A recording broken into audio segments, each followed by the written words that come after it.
Okay, Frank, let me ask you. How many provinces in Canada? 10? Okay, how many provinces in China? 23. How many provinces in the Philippines?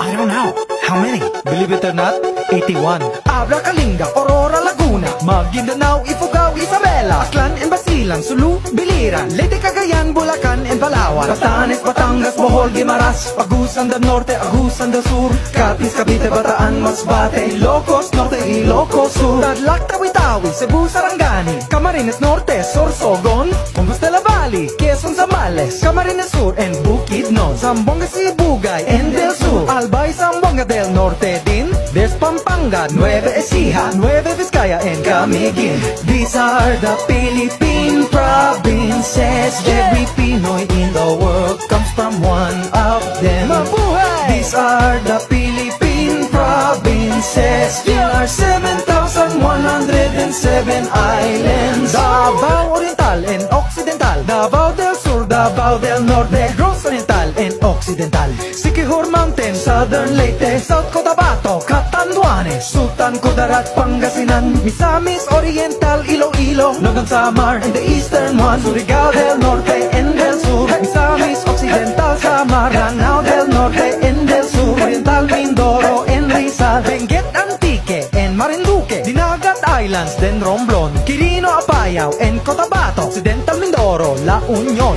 These are the Philippine provinces. Every Pinoy in the world comes from one of them. Mabuhay! These are the Philippine provinces. There are 7,107 islands. Mikey, wait!